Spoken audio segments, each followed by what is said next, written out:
அனிருத்தோட சரவெடி ready ஆயிருச்சு. Update வந்துருச்சு. கூலில இருந்து ஃபர்ஸ்ட் சிங்கிள் 25ஆம் தேதி ரிலீஸ் ஆக போகுது. மரண வெயிட்டிங்க.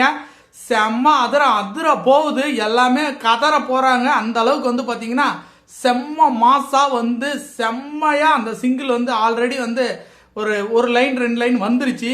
இருந்தாலும் பட்டையை கிளப்புற மாதிரி டிஆர் அவர்களும் அனிருத் அவர்களும் சேர்ந்து தலைவருக்கு வேற மாதிரி ஒரு சம்பவத்தை வந்து இந்த ஃபர்ஸ்ட் சிங்கிள்ல செஞ்சிருப்பாங்க.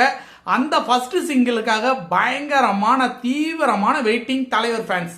தலைவர் வந்து பாத்தீங்க அப்படின்னா என்னைக்குமே இந்திய சினிமால சூப்பர் ஸ்டாருங்கிற அந்த பேர் வந்து பாத்தீங்கன்னா ரஜினிகாந்த் அவர்களுக்கு மட்டும்தான் அமைப்பா வந்து பொருந்தும்.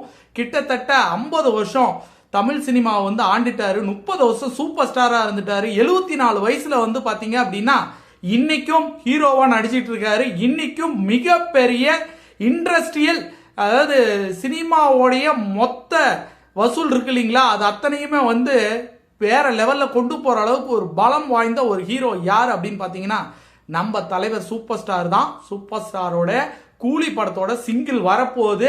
தெரிக்க போகுது. ரணகலம் எல்லாமே கலந்துருக்க போகுது. டிஆர் அவர்கள் எப்படி பண்ணிருப்பாருன்னு உங்களுக்கே தெரியும்.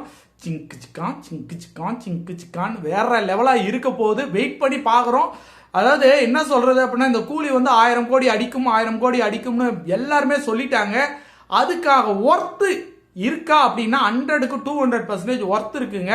ஏன்னா இதுல இருக்க ஆர்டிஸ்ட் அந்த மாதிரி அந்த ஆர்டிஸ்ட் வந்து பாத்தீங்க அப்படின்னா இந்த படத்தோடைய பட்ஜெட்டுக்கு ஏத்த மாதிரி இந்த படத்தை வந்து செம்மையா பிசினஸ் பண்ணிருக்காங்க.